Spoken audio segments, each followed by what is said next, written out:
자, 안녕하세요, 여러분. 오늘부터 쌤과 함께 중졸 검정고시 과학을 같이 풀어보도록 합시다. 공부하는 순서는 19년도 2회분과 1회분, 그리고 18년도 2회분과 1회분, 이런 식으로 최근 것부터 예전 것의 순서로 풀어보려고 예정하고 있고요. 여러분들의 공부를 위해 한 가지 미리 말해주고 싶은 말이 있는데, 우리가 어떤 시험을 보든지 그 시험의 목적을 좀 명확히 봐야 될 필요성이 있다는 점을 먼저 말해드리고 싶어요. 검정고시는 중학교에서 배운 지식을 가지고 있음을 증명해 주는 것이 목적이지, 다음 진학을 위한 우열 판단의 목적이 아니라는 점을 먼저 좀 파악을 했으면 합니다. 따라서 문제를 위한 문제가 아니고요. 기본적 지식을 알고 있는지에 대한 확인과 문제 이해 정도의 능력을 요구하는 수준의 문제일 겁니다. 즉, 기출 문제를 통해서 중등 과학의 기본 상식을 먼저 배우세요. 그리고 문제를 잘 읽어보면 그 안에 답이 있음을 알게 될 겁니다. 자, 다시 한번 말씀드리면요. 첫 번째, 기출을 통해서 현재까지 아직 몰랐던 중등 과학의 기본 상식들을 좀 정리하는 시간을 가지세요. 필요 부분이 나온다면 찾아서 노트에다가 정리해서 이렇게 자료로 남겨놓으시길 바랍니다. 둘째, 문제를 찬찬히 읽어보면서 합리적이고 이성적으로 생각하면 사실 그 안에 답이 있음이 보일 거예요. 세 번째, 복잡하게 생각하여 틀리는 일이 없어야 돼요. 절대 문제를 위한 문제가 없으니까 꼬여진 문제가 아니라 답이 바로 명확히 보이는 문제들일 거예요. 그러니까 두 번 생각해서 틀리는 일은 없도록 합시다. 자, 그럼 우리 1번부터 한번 풀어보도록 한번 해봅시다. 자, 화면에 나와 있는데, 여러분들은 이거 기출문제, 여러분들 직접 사이트에서 다운받으시면 될 거예요. 다들 그 방법들은 알고 계시죠? 자, 쌤은 여기 이제 화면에 이제 이걸 보여드리고 같이 문제를 풀도록 할 거예요. 자, 이 문제를 대할 때 어떻게 이제 어떤 식으로 이성적으로 이렇게 판단하고 생각하고 문제를 접근하는지를 잘 한번 보세요. 자, 그림과 같이 한 물체의 같은 방향으로 크기가 각각 20뉴턴, 30뉴턴인 두 힘이 작용할 때 두 힘의 합력의 크기는, 자, 이런 문제에서는 우리가 사실은 뭐 몇 가지 물리적인 공식을 모르더라도 직접 우리가 일반적인 생활 상식에서 생각하는 방식대로 생각해서 문제를 풀어보면 될 거예요. 어떤 물체가 있어요. 40이란 힘으로 당기고 있고 20이란 힘으로 당기고 있어요. 그러면 얼마로 당기고 있는 걸까요? 60이겠죠. 그죠? 우리가 이성적으로 생각해서 풀면 됩니다. 자, 2번 그림과 같이 빗면 위에 가만히 놓은 물체가 미끄러져 내려오는 동안 시간에 따른 속력을 나타낸 그래프를 알고 싶어요. 자, 이 문제를 우리가 풀려고 하니까 첫 번째로는 뭐요? 네. 몇 가지 물리적인 상식을 좀 정리하고 갑시다. 자, 먼저 우리가 가장 대표적인 건 F는 ma라는 거예요. 우리가 이거 물리 시간에, 우리 과학 시간에 우리 배웠었던 거였죠? 자, 어때요? 어떤 힘이 작용할 때, 어떤 물체, 질량 m이라는 물체에 어떤 힘이 작용할 때 가속도가 생긴다라는 거예요. 그리고 또 한 가지, 가속도는 어떤 거라는 거였죠? 시간에 어떤 변화가 있어요. 시간의 변화가 있는 동안에 속도의 변화예요. 그러니까, 지금 현재 속도 빼기 처음 속도. 속도의 변화죠? 자, 이게 속도의 변화예요. 그게 가속도라는 거예요. 자, 다시 한번 얘기해 봅시다. 가속도라는 거는, 단위 시간 동안 안에 속도의 변화예요. 그게 가속도인 거죠. 그죠? 그러니까 속도의 변화다. 그러니까 우리가 이 식으로부터 우리가 알 수 있는 거는 어때요? 자, 우리 이 두 가지 식으로부터 이 그림을 한번 보면 처음에 멈춰져 있었죠? 처음 속도는 없어요. 없어요. 그러면 우리 어떤 관계가 있는지 봅시다. A는 T분의 V0가 제로니까 이러한 식을 우리가 생각할 수 있어요. 자, 그런데 우리가 이 물체한테 작용하고 있는 힘은 단지 딱 하나뿐이에요. 누구? 예, 중력밖에 없어요. 자, 중력이 작용하고 있고 질량은 그대로죠. 중력이 작용하고 있고 질량이 그대로예요. 질량이 바뀌거나 하진 않아요. 그러니까 어때요? 중력 한 가지 그 값도 중력도 계속 한 가지 힘이 작용하고 있는 거니까 바뀌진 않아요. 그러니까 A가 어떻다는 거예요? 일정하다는 거예요. 이 값이 일정하다고요. 이 값이 일정하다는 건 뭐예요? 시간은 계속해서 흘러가요. 이렇게 시간은 계속해서 흘러가요. 그런데 이 값이 일정해지려면 어때요? 속도에도 계속해서 시간이 커짐에 따라 같이 커져야죠.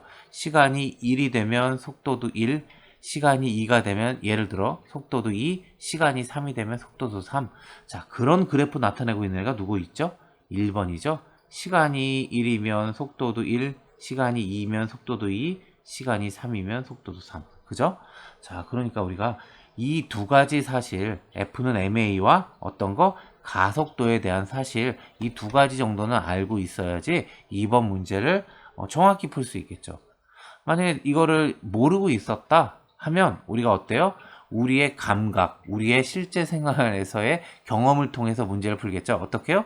아, 내가 기울어진 땅을 걸어 뛰어 내려가요. 뛰어 내려가면 어때요? 내 몸이 예, 점점 속도가 빨라지죠. 지금 그런 그림을 찾아보세요. 2번은 어때요? 시간의 흐름에 따라 점점 속도가 작아져요. 이거 절대 아니겠죠. 3번 봐요. 3번 어때요? 이런 곡선이잖아요. 속도가 빨라지긴 하는데 빨라지는 정도가 점점 느려져요. 그렇지 않잖아요. 우리 경험에 의하면 점점 더 빨라지는 걸로 가잖아요. 그죠? 자, 2번, 4번은 어때요? 그러다가 3번은 어때요? 그러다가 다시 작아지기도 하잖아요. 3번 아닐 거예요. 4번 어때요? 확 빨라지다가 갑자기 속도가 확 줄어요. 이거 아니죠? 무슨 마찰이 있거나 내가 뛰다가 내 힘으로 억지로 멈추거나 하는 건 아닌 상황이잖아요. 마찰과 공기저항은 없는 상황이에요. 그러니 우리가 사실 이 두 가지 공식을 모르더라도 우리 실제 경험을 통해서 사실 1번을 고를 수도 있을 겁니다. 그죠? 우리가 그렇게 생각을 할 거예요. 3번 그림에서 전구 가와 나에 흐르는 전류의 세기가 달라요. 가와 나에서. 그럴 때 A, D 중 전구 가에 흐르는 전류의 세기를 측정하려면 어디다가 놔야 되겠어요? 전구 옆에 놔야겠죠? 그러니까 3번의 답은 2번이에요. 어떻게 보면 참 당연한 얘기인데 예를 들어 한번 생각해 봐요. 우리 물줄기가 이렇게 막 흘러내려가요. 근데 이 물줄기가 이쪽으로도 흐르고 이쪽으로도 이렇게 나눠서 흘러가요. 그러다가 이쯤 가다가 물줄기가 다시 만났어요. 그래서 다시 흘러간다고요. 지금 우리가 이 상황인 거예요. 지금 여기 전구가 있는 거고요. 여기가 B예요. 여기가 그럼 누구겠어요? C고요. 여기 전구 있고요. 여기가 A가 되겠네요. 여기가 D가 되겠고요. 이 물줄기의 흐름, 이 전구 여기 물레방아라고 생각해보죠. 물레방아가 흘러가는 물의 양을 측정할 건데 당연히 B에서 측정해야겠죠. 그죠? 우리가 그렇게 생각을 할 거예요. 당연히 B에서 측정할 거예요. 자, 우리 이런 전기에 대한 문제는 이렇게 물의 흐름으로 생각하는 것이 아마 생각하기 좋을 거예요. 특히 전류는 물과 생각하고 전압은 어떻게? 낙차, 떨어지는 낙차. 그 전압에 대한 이야기가 나왔을 때 또 한번 이야기를 하도록 하죠. 그 부분은. 4번 다음 설명에 해당하는 물리량은 자, 단위가 와트, 아워. WH 이렇게 써져 있잖아요. 킬로와트 아워 이렇게 써져 있어요. 이거를 사용한다는 거죠. 와트씩. 자, 전기기구에서 사용한 전기 에너지의 양이고요. 소비 전력과 사용 시간을 곱하여 구해요. 즉 이거 지금 내가 단위가 누군지 잘 모르겠어요. 그런데 어때요? 문제를 쭉 읽어보니까 전기기구에서 사용한 전기 에너지의 양이고요. 소비 전력과 사용 시간을 곱하여 구한대요. 소비 전력이 아마 W고 사용 시간이 H인가 봐요. 두 개를 곱해서 WH니까. 그죠? 자, 우리가 이거를 나타내는 건 뭐겠어요? 그러니까 소비 전력에 대한 부분인데 전류 전압 저항은 아직 그거 전력만큼 표현 안 된 양들이잖아요. 전력량이라고 써져 있잖아요. 자, 이런 애들은 이렇게 답을 구해도 답을 구할 수 있을 거예요. 자, 우리 몇 가지만 좀 정리한다면 전력을 P라고 한다면 전력은 사실 전압이에요. V가. 그 다음에 전류 I 두 개의 곱으로 표현할 수 있어요. 얘가 전압이고요. 얘가 전류인 거예요. 자, 그리고 저항이라는 애는 R이라고 쓰는데 얘 저항. 자, 얘네들 간의 관계식이 하나 또 있어요. 누군가요? 이거요. V는 IR. 즉 전압은 전류 곱하기 저항의 값과 같다라는 성질이에요. 오음의 법칙이라고 그러고, 그래서 우리가 여기서는 요 두 가지 사실을 또 조금 더 추가해서 공부하고 지나가도록 합시다. 자, 우리가 요걸 알면 다시 한번 얘기할게요. 얘가 누구? 전력. 이거는 전압. 이건 전류.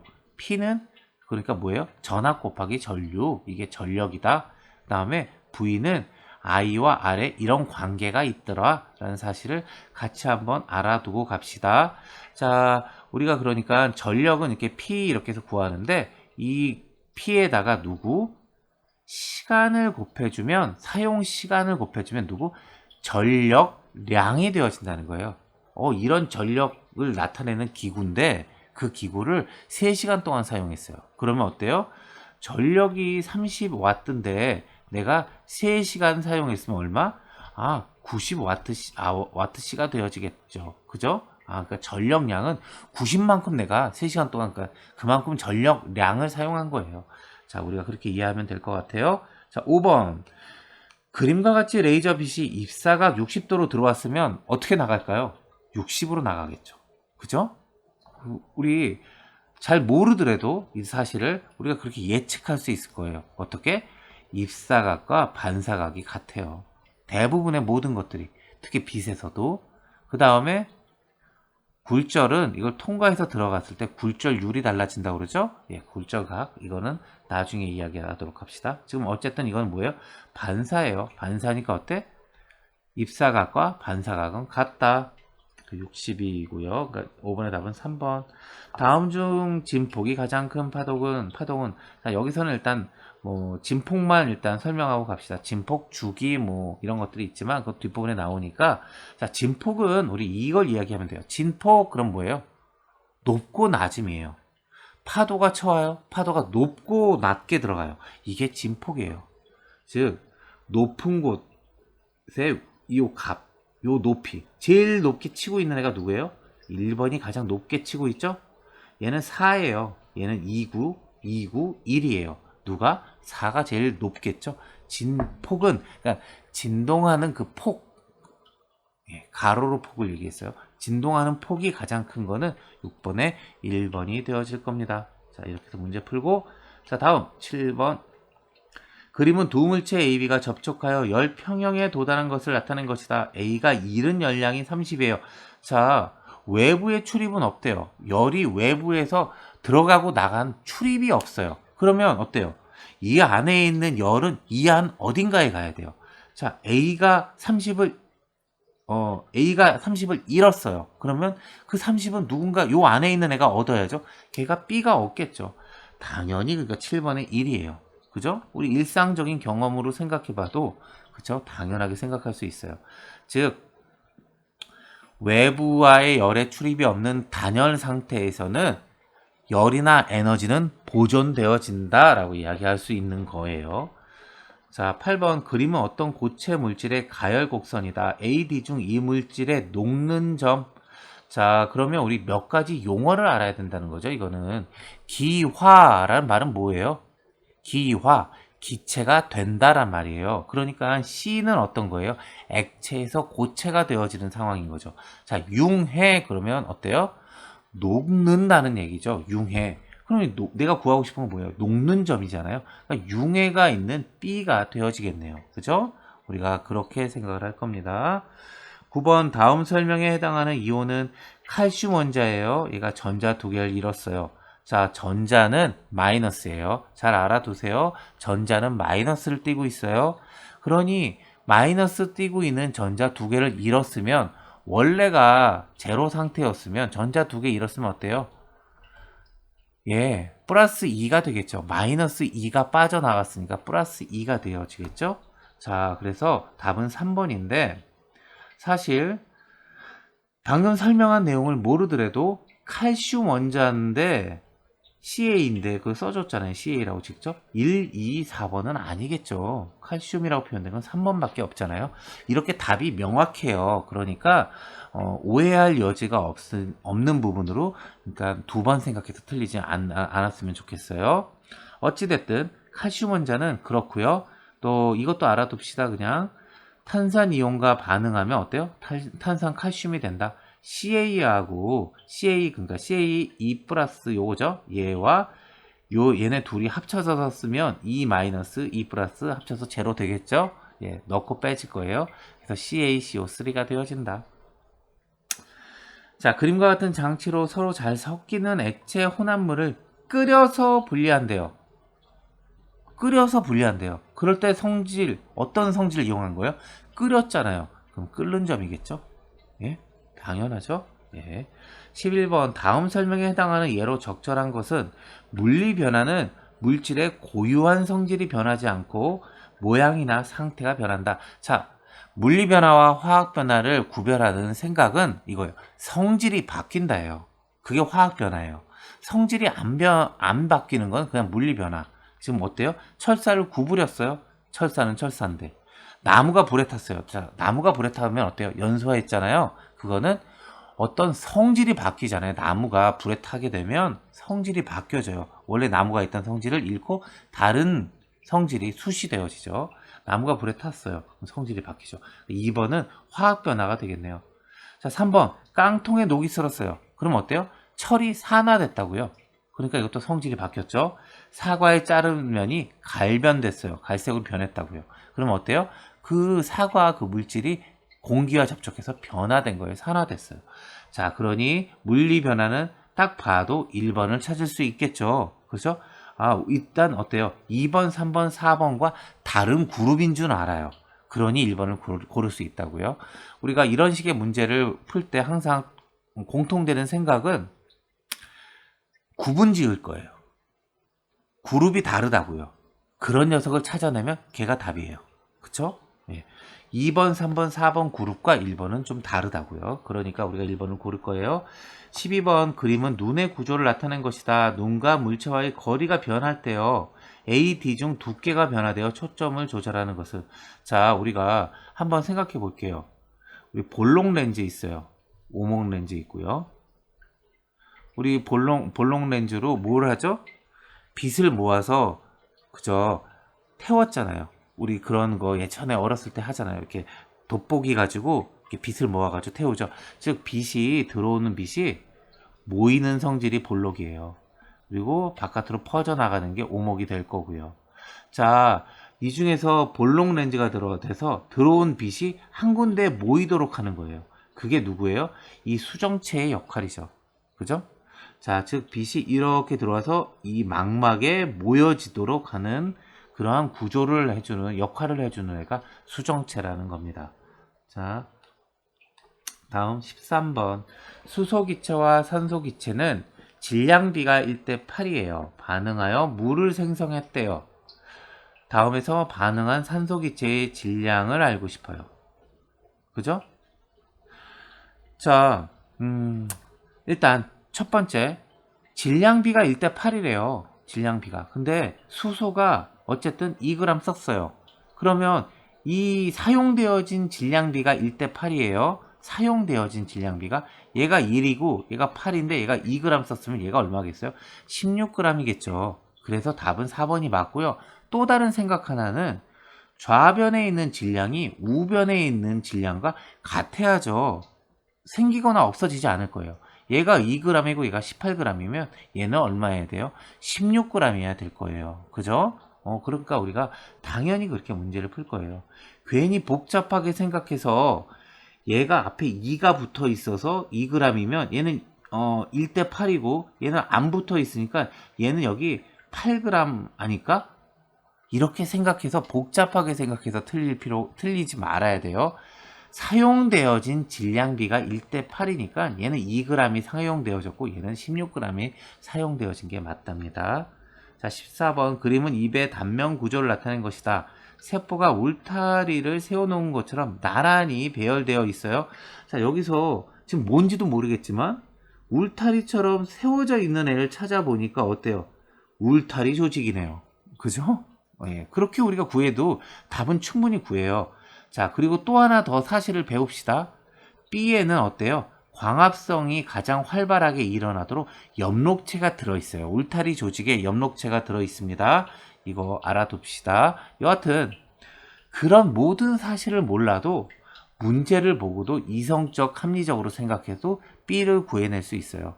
대부분 어때요? 이 말들이 들어가 있어요. 울타리? 울타리 조직 B 조직 이렇게 구해내도 복잡하게 생각하지 말고 단순하게 그러면 그거예요. 자, 15번 그림은 사람의 건강한 심장에서 혈액의 흐름을 나타낸 것이다. 심장으로 들어오는 혈액을 받아들이는 곳.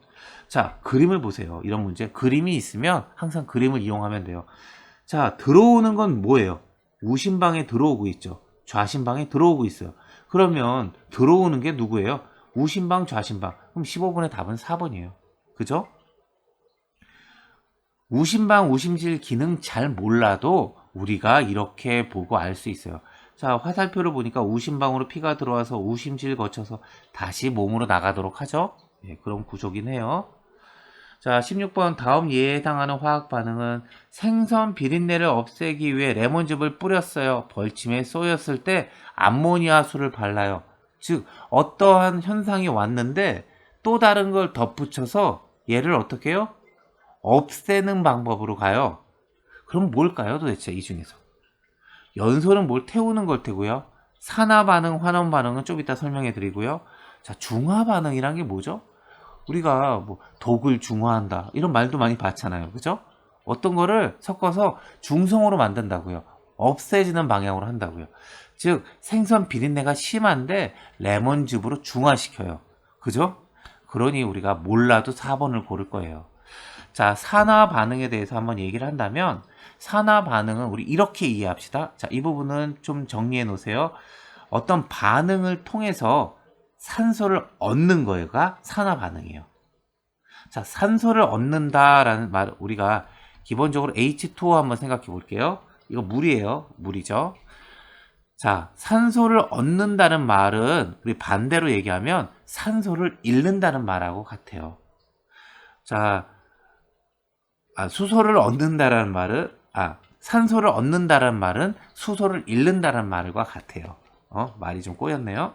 다시 얘기할게요. 산화 반응은 어때요? 산화 반응이에요. 산소를 얻는 반응이에요. 산소를 얻는다는 말은 수소를 잃는다는 말과 똑같다라고 일단 생각해 두세요. 아셨죠? 자, 산소를 얻는다는 거는 다시 말하면 또 하나 더 전자를 잃는다라는 말과 또 같다라고 생각하세요. 자, H2O인데 얘가 H 플러스와 O 마이너스로 바뀌거든요. 자, 이렇게 바뀔 거라고 생각해 주시면 돼요. 자, 그러니까 이렇게 바뀐다고. 자, 산소는 어때요? 마이너스 쪽으로 간단 말이에요. 그러니까 산소를 얻는다라는 거는 전자를 잃는다라고 생각해 주시면 돼요. 자, 이런 반응들을 이야기한다는 거예요. 자, 환원 반응은 어떻죠? 산화 반응과 반대예요. 그러니 환원 반응은 어때요? 반응을 통해서 이번엔 수소를 얻어요. 그리고 산소를 잃어요. 자, 그리고 수소를 얻는다라는 건 앞으로 어떻게 생각하세요? 전자를 얻는다라고 생각하세요. 자, 우리가 이거를 가지고 정리는 좀 해둘 필요가 있다고 생각이 돼요. 일단 산화 반응과 환원 반응에 대해서 한번 정리를 했어요. 뒤에서 이런 거 또 얘기 나오면 한 번 더 이야기하도록 합시다. 여하튼 16번의 답은 중화 반응입니다.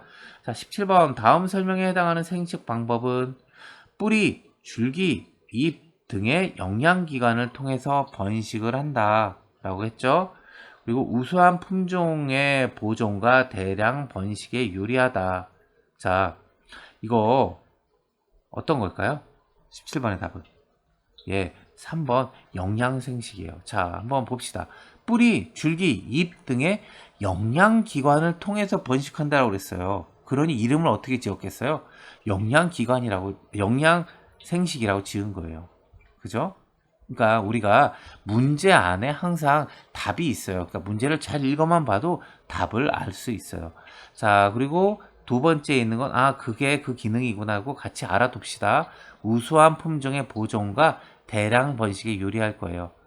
우수한 품종이 있는데 얘가 다른 유성 생식을 한 게 아니라 얘가 혼자서 어떻게 해요? 자기 그 개체 자체가 어떻게 영양기관을 통해서 번식했으니까 이 녀석이 될 거예요. 같은 녀석이라고요. 그러니까 우수한 품종을 대량 번식할 수 있겠죠. 보존하고요. 그런데 유리할 거예요. 이거는 같이 생각을 알아두도록 합시다. 뭐 분열법, 출하법, 포자생식 뭐 이런 것들은 나중에 한번 나오니까 한 번 더 얘기를 하도록 할게요. 자, 그림은 어떤 식물 세포의 구조를 나타낸 것이다. 다음 설명에 해당하는 세포 소기관은 자, 세포의 생명 활동을 조절한다. 자, 어떤 세포가 있는데 생명 활동을 조절한대요. 아주 제일 중요한 거 하잖아요. 그러니까 뭐겠어요? 핵이죠. 식물 세포와 동물 세포에 공통으로 들어있고요. 자, 그러니 누구겠어요? 답은 18번의 답은 1번 핵이다. 여기 세포벽이나 엽록체는 식물 세포한테만 있답니다. 이것도 알아두도록 합시다. 자, 그럼 넘어가고요. 자, 19번 그림은 어느 집안의 ABO식 혈액형 가계도 일부를 나타낸 것이다. 가의 혈액형이 될 수 없는 것은 자, 어떤 혈액형을 받을 수 있는지를 봅시다. 자, 아버지는 AB형, 어머니도 AB형이에요. 그러면 A와 B로 아빠 거 P가 갈라지고 어머니도 A와 B로 갈라질 테니까 이게 서로 크로스가 되어져서 나타날 수 있는 건 누구? A 일단 가능하죠. B하고 A 만나면 AB형 가능하겠죠. AB 만나니까 얘도 AB형 가능하겠죠. B하고 B 만나면 B형 가능하겠죠. 즉 A형, AB형, B형은 이거의 조합으로 나올 수 있겠죠. 우리가 그러니까 잘 몰라도 그렇게 생각해 볼 수 있잖아요. 그죠? 그러니 누구겠어요? O형은 나올 수 없겠죠. 그죠? 단 돌연변이는 없다 그랬으니까 19번의 답은 3번. 자, 그림은 판의 경계 중 발산형이 뭔지는 또 이 그림을 보면 알겠죠? 화살표가 바깥으로 나눠져 있어요. 이게 발산이에요. 어느 한 군데에서 바깥으로 퍼져 나가는 게 발산, 바깥에서 한 군데로 모이는 게 수렴, 이런 말들이죠. 그림은 판의 경계 중 발산형 경계를 나타낸 것이다. 이에 대한 설명으로 옳은 것은 자, 바깥으로 나아가고 있어요. 그러니 어때요? 판이 바깥으로 더 나가고 있어요. 그러니까 판이 더 생성되고 있죠. 소멸하는 거 아니에요? 판과 판이 멀어지고 있어요. 아, 판과 판이 어때요? 멀어지고 있네요. 이렇게 멀어지고 있죠. 자, 멘틀 물질이 하강하는 게 아니죠. 멘틀 물질이 아래에서 봐요. 그림으로 보니까 멘틀 물질이 위로 올라오고 있죠. 그림 그대로 우리가 봐주면 돼요. 어려운 게 아니라 그림만 제대로 이해해도 돼요. 내용은 잘 몰라도. 자, 4번. 습곡 산맥이 주로 형성된다. 그럴 수 있겠죠. 최소한 2번이 답이니까 이미 선택되어졌으니까 4번은 잘 몰라도 알 수 있겠죠. 자, 습곡 산맥이 주로 형성이 되어진다. 21번 다음 설명에 해당하는 것은 암석이요. 높은 열과 압력을 받아 조직과 성분이 변한대요. 변해서 만들어진대요. 그러니 뭐겠어요? 변성암이겠죠. 그죠? 우리가 그렇게 알 수 있을 거예요. 변성암의 종류에는 편암과 편마암이 있다고 합니다. 이것도 잘 알아두도록 하고요. 여감이라는 건 자갈로 만들어진 거고요. 사암은 모래. 뭐 이렇게도 이암이 진흙인가요? 예, 이렇게 알아두도록 합시다. 22번 다음은 공기가 단열 상승하여 구름이 생성되는 과정을 나타낸 것이다. A에 해당하는 것은 자, 공기가 아래에서 위로 올라가요. 올라가면 어때요? 예, 더 위에 공기가 적다는 거잖아요. 밑에 있으면 어때요? 위에 공기가 많죠. 많이 누르고 있어요. 근데 이 공기가 위로 올라갔어요. 그러면 어때요? 위에 있는 공기가 줄었죠. 그러니까 위에서 누르는 힘이 적어요. 위에서 덜 누르니까 어때요? 이 공기가 바깥으로 팽창하겠죠. 그죠? 그러니까 공기가 올라가면 뭐가 있을까? 단열 팽창을 한다는 거예요. 공기가 올라갔는데 부피가 감소하진 않을 거예요. 감소한다는 건 더 누르는 거니까 어때요? 더 무거운 애가 위에 있어야 되는데 올라갔으니 가벼워져야 되니까 단열 팽창을 하겠죠. 최소한 3번은 아닐 거예요. 자, 기압이 상승하는 것도 뭐예요? 위에 공기가 많다는 거예요. 위에 공기가 많다는 거예요. 그건 어때요? 위에서 아래로 내려와야지 위에 공기가 많아지겠죠. 그럼 기압 상승하는 거하고 반대 방향이죠. 자, 올라갔어요. 올라갔는데 상대 습도가 감소한다? 그런 현상은 아니겠죠? 그죠? 예. 답은 22번에 2번 단열 팽창. 23번 그림은 대기 대순환에 의한 위도별 바람을 나타낸 것이다. 다음 설명에 해당하는 바람은 위도 30도에서 60도에서 부는 바람이다. 30도에서 60도 사이에 누가 써져 있어요? 편서풍 써져 있죠. 항상 그림에 답이 있어요. 자, 편서풍이에요. 답은 3번. 자, 우리나라에 영향을 주는 황사와 관련이 있어요. 예, 서쪽에서 불어오니까, 중국에서 불어오니까. 24번 그림은 우리나라에서 몇 시간 동안 북쪽 하늘을 촬영한 별의 일주 운동을 나타낸 것이다. 몇 시간 동안 촬영했더니 이런 일주 운동을 했어요. 이 현상이 나타나는 원인은, 자, 우리가 몇 시간 동안 측정했는데 달의 공전일까요? 아니죠. 그죠? 공전은 자전이라는 거는 그 물체가 스스로 도는 거고요. 이렇게 팽이 돌듯이, 공전이라는 거는 이렇게 움직이면서 도는 거예요. 달이 이렇게 움직이면서 돌면 한 달이 걸리겠죠. 그러니까 이건 몇 시간 동안 측정해서 이렇게 나왔는데 아니겠죠. 이성적으로 생각해 보면. 2번 지구의 공전. 지구의 공전은 1년이에요. 그쵸? 이렇게 태양 주위를 공전하잖아요. 그러니까 이것도 역시 아니겠죠. 자, 그럼 24번의 답은 3번이 되겠죠? 지구의 자전. 이게 답이 되어질 겁니다. 자, 25번 그림은 별 A, B의 연주 시차를 나타낸 것이다. 별 A까지의 거리가 10파섹일 때 별 B까지의 거리는, 자, 우리 봅시다. 이걸 잘 몰라요. 잘 할 줄 몰라요. 모르는데 어때요? 우리가 A부터 태양까지 요거 표시된 거라고는 0.1이라고 써져 있죠. 그리고 B는 어때요? B하고 요거는 0.2라고 써져 있죠? 그래요.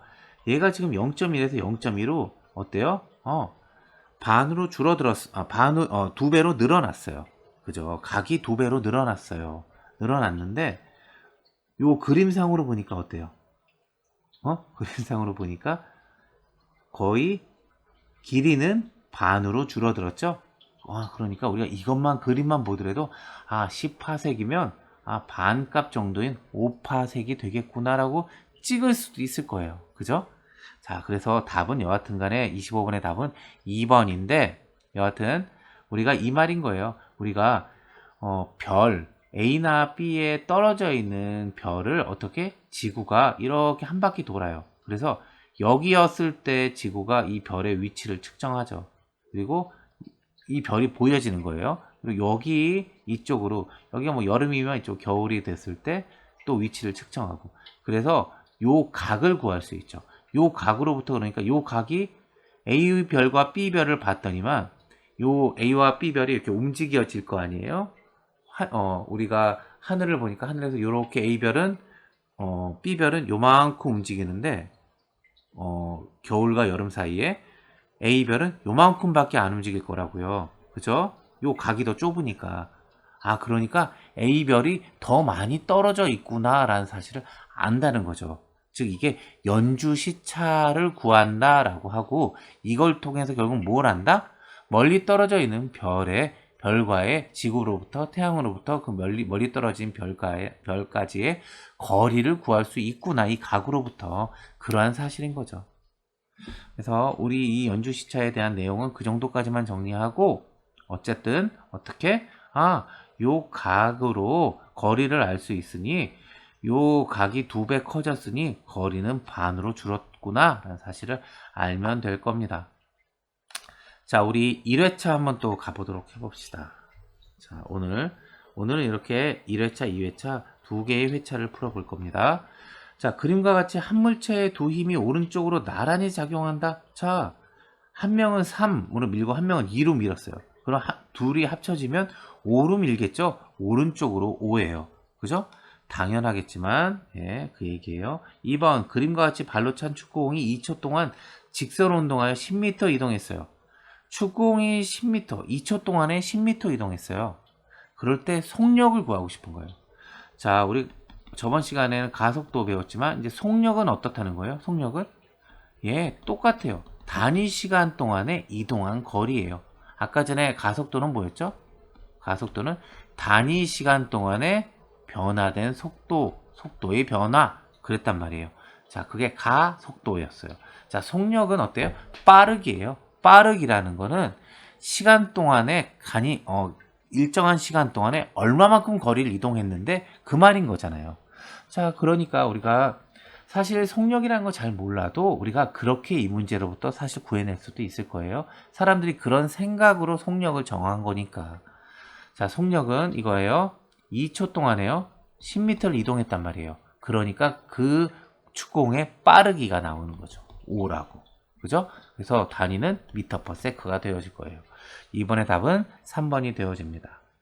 3번 그래프는 온도가 다른 두 물체 A와 B를 접촉시켜 놓았을 때 시간에 따른 온도 변화를 각각 나타낸 것이다. 열 평형 상태인 구간.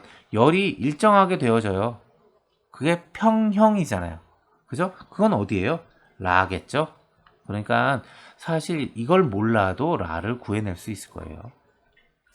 그림은 흰 종이 위에서 빛의 삼원색을 합성시켰을 때 보이는 색을 나타낸 것이다. 이때 빨간색과 초록색 빛이 합성되어 보이는 색 A는 그랬어요. 누구? 초록과 빨강 사이에 있는 색이에요. 그죠? 자, 우리가 빛에 대해서 알고 있는 건 뭐 알고 있죠? 무지개. 빨, 주, 노, 초, 파, 남, 보. 빨이죠.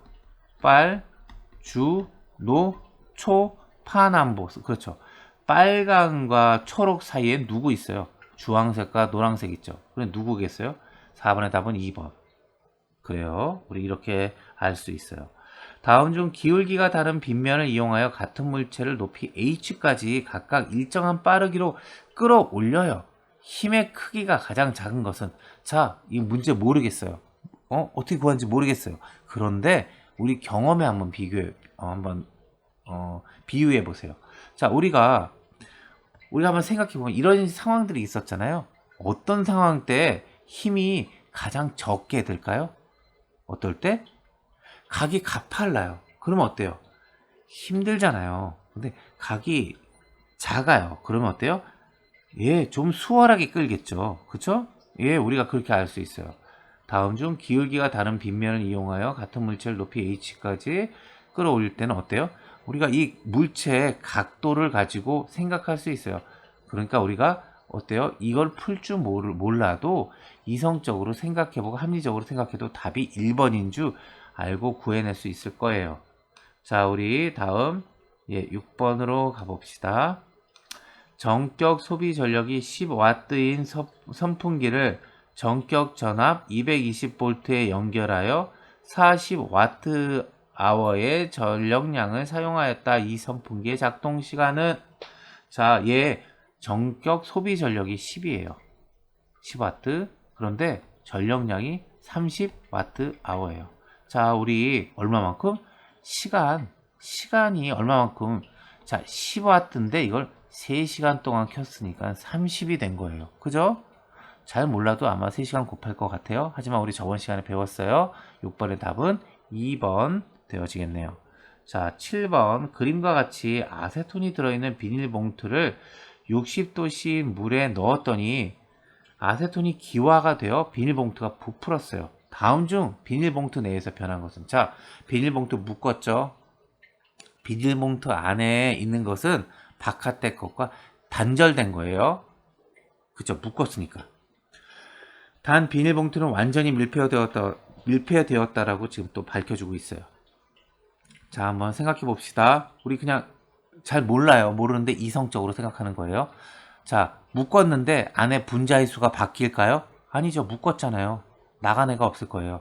자, 묶었는데 안에 있는 분자의 종류가 바뀔까요? 분자의 종류가 바뀌려면 뭐가 돼야 될까요? 화학 반응을 거쳐서 원자들이 새로 결합되어져야 될 거예요. 지금 그런 얘기는 아닐 거예요. 물론 어떤 열을 가했으니까 가능성이 아예 없는 건 아니지만 하여튼 아마 극히 드문 경우겠죠. 3번 분자의 크기가 바뀔까요? 분자가 새로 결합한다고요? 아니겠죠. 자, 분자 사이의 거리가 바뀔까요? 아, 이건 바뀔 수 있겠네요. 어떻게? 그림을 보세요. 그림을 보니까 분자들이에요. 분자들이 있는데 하나, 둘, 셋, 넷, 다섯, 여섯 개. 여기도 하나, 둘, 셋, 넷, 다섯, 여섯 개. 분자 봐요. 분자의 수가 여섯 똑같죠? 분자의 종류, 그림이 똑같잖아요. 분자의 크기, 그림이 똑같잖아요. 안 바뀌었잖아요. 분자 사이의 거리가 멀어졌네요. 그림만 봐도 답을 구할 수 있어요. 7번의 답은 4번이 되어질 거예요. 그죠? 항상 계속 지금 어때요? 문제만 잘 읽어보면 답이 있어요. 그림만 잘 봐도 답이 있어요. 다음 중 순물질인 것은, 자, 봅시다. 소금, 물이에요. 그럼 소금과 물이죠? 순물질 아니에요. 두 물질이 섞여 있죠. 흙탕물이에요. 어때요? 흙과 물이 섞여 있어요. 그 두 물질이 있죠. 오렌지 주스. 오렌지 주스는 뭐예요? 오렌지와 물이 섞여 있겠죠. 알루미늄? 알루미늄이죠. 8번의 답은 3번이 맞을 거예요. 자, 9번. 그래프는 구리와 산소가 반응하여 산화구리가 생성될 때 구리와 산화구리의 질량 관계를 나타낸 것이다. 4g. 자, 4g의 구리가 들어가서 결국 산화구리 5가 됐다는 얘기네요. 그림을 보니까 그렇게 나와 있어요. 자, 구리가 4인데 얘가 그죠?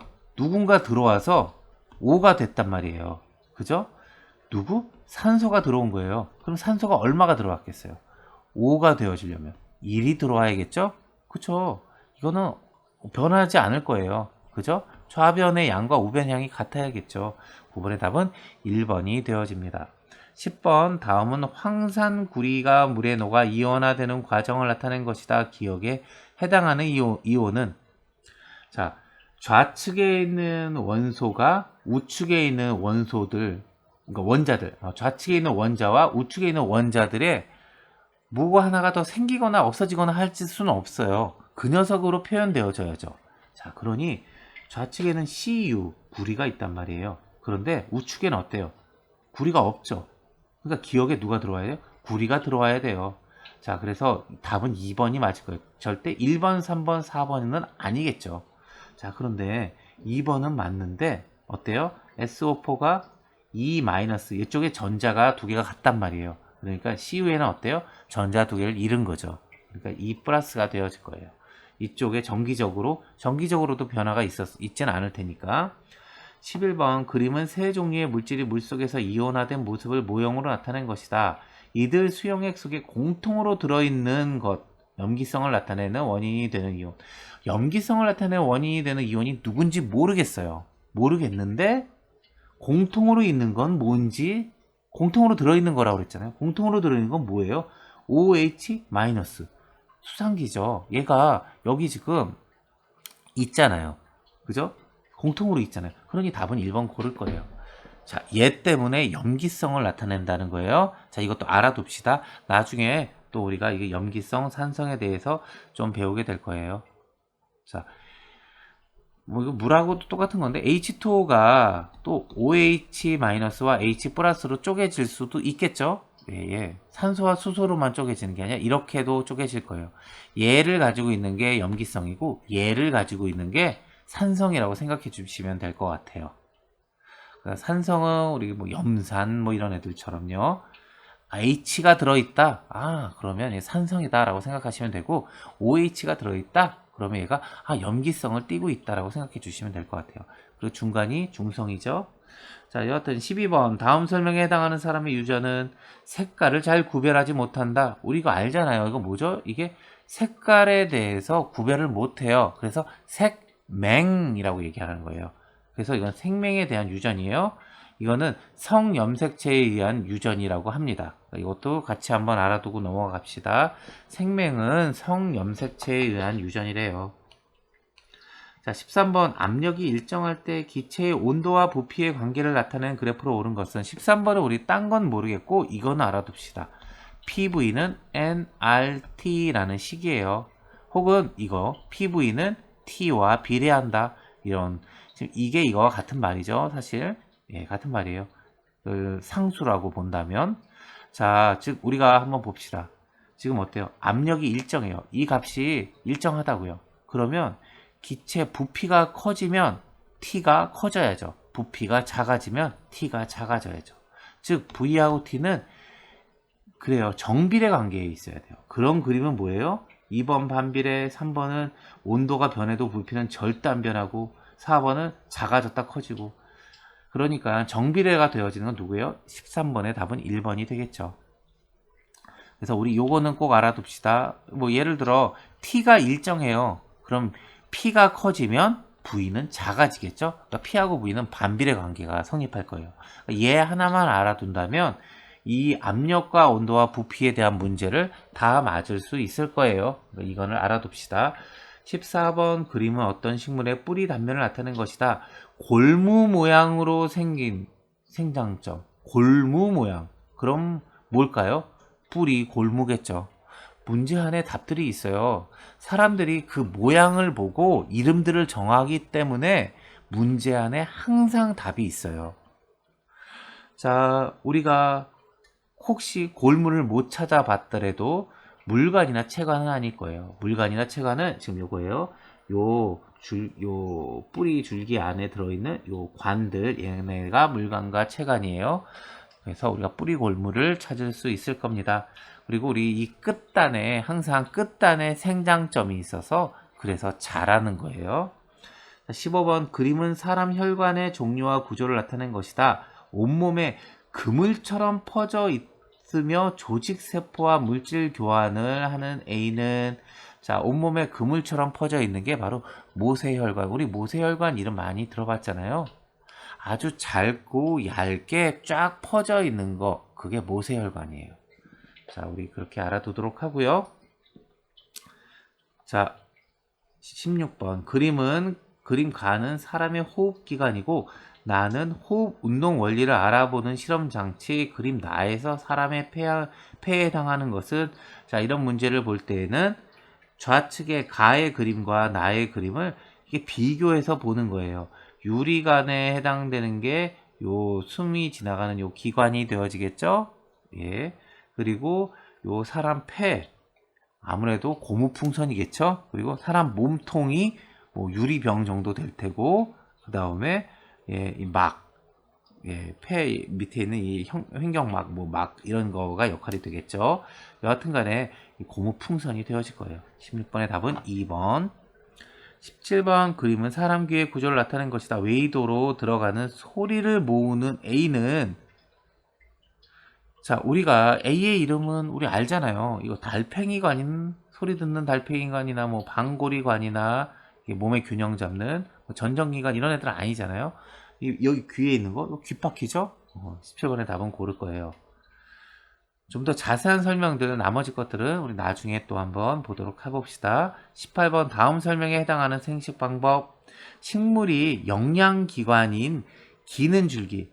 자, 기는 줄기가 뭔지도 모르겠는데 그림을 보니까 땅을 기어가는 줄기가 있네요. 얘가 기는 줄기인가 봐요. 자, 그리고 영양기관이에요. 그래서 번식을 한대요. 그러면 어떤 번식일까요? 영양생식이겠죠. 그죠? 영양이란 이름이 들어갔잖아요. 그죠?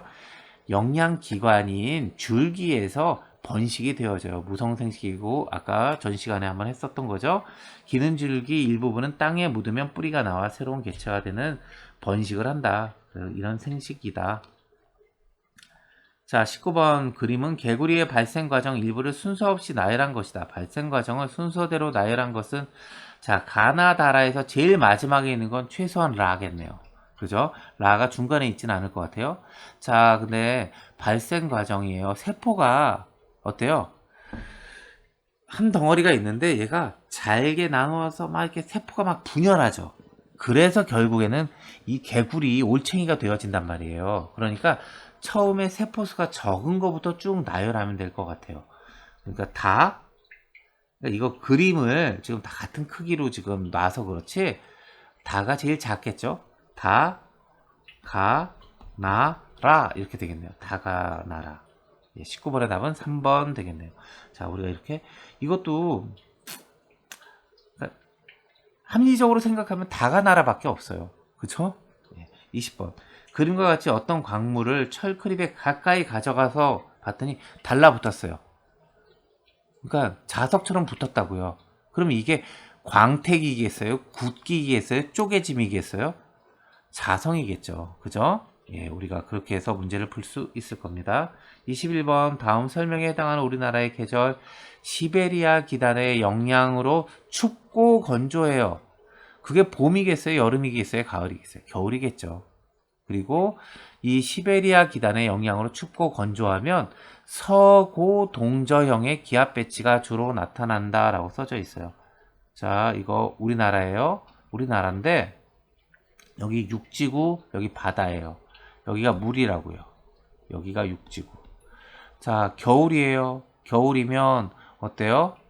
겨울이면 물은 원래 우리가 잘 경험해서 알듯이 물은 천천히 식고 천천히 차가워져요.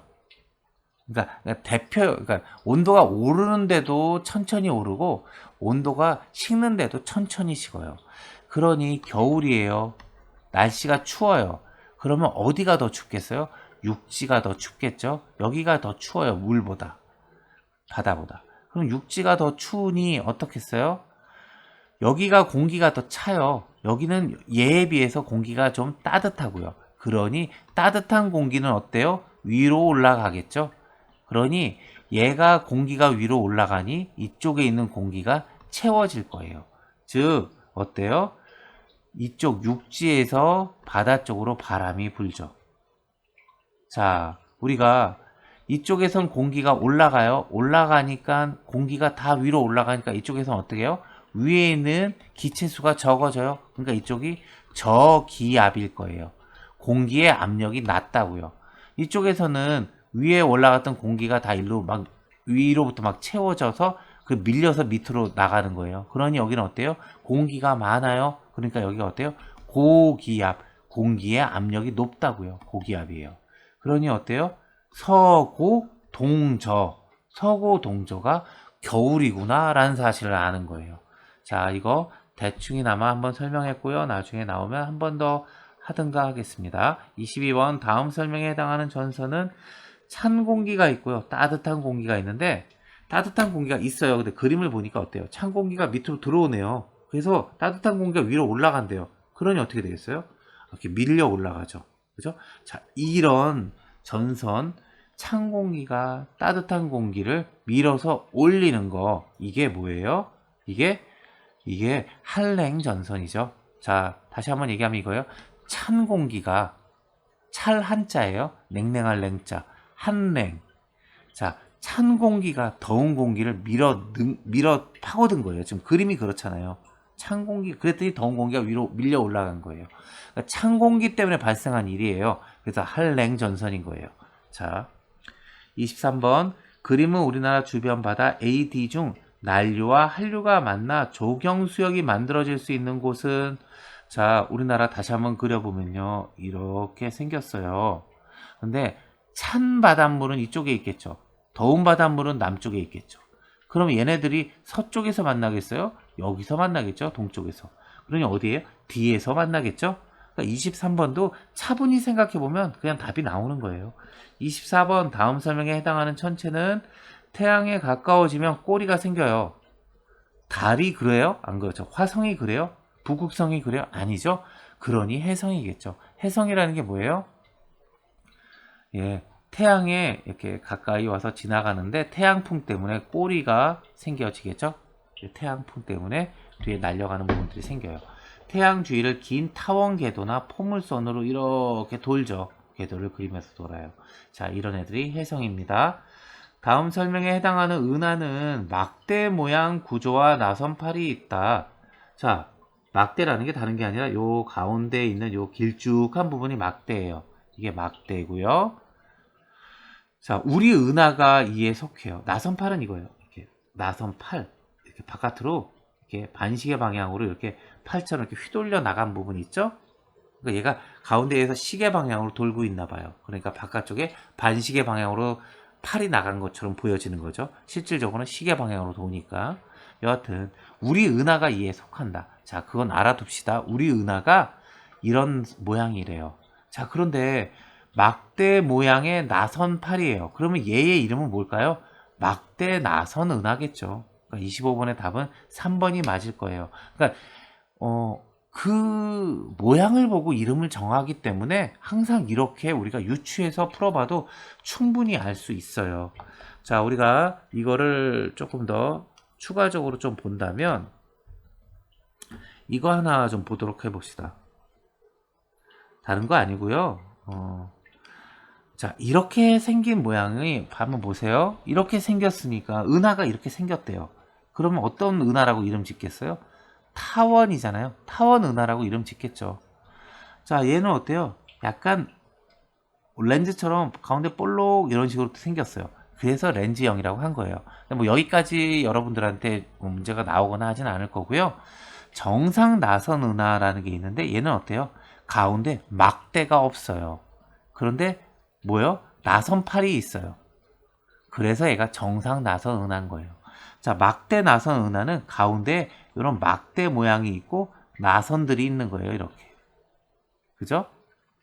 이게 막대 나선 은하고 우리 은하가 여기에 있다. 그리고 우리 은하는 이 끝쪽에 3분의 2 거의 끝쪽에 위치하고 있답니다. 우리 태양계가 이 은하에. 자, 그리고 불규칙 은하가 있네요. 불규칙 은하. 그 모양을 특정 지을 수 없을 정도로 불규칙하네요. 그죠? 얘가 이름이 불규칙 은하일 거예요. 자, 그러니까 그 이름을 보면 그 그림을 짐작할 수 있도록 이름을 일부러라도 그렇게 매칭한 거기 때문에 우리가 어때요? 문제만 제대로 잘 읽어봐도 기본적인 점수는 아마 받을 수 있을 거예요. 그러니까 이 검정고시에 과학에 대해서 너무 걱정하지 마시고요. 지금부터 이렇게 쌤하고 같이 정리한 부분들의 몇 가지 필요한 상식들을 외우고, 상식은 받아들이고 외우고, 그리고 문제를 푸는 센스를 기르면 아마 좋은 점수를 받으실 수 있을 거예요. 그러니까 걱정하지 마시고 우리 이렇게 공부하도록 합시다. 자, 오늘 수업은 여기까지 하도록 하겠습니다. 자, 수고하셨어요.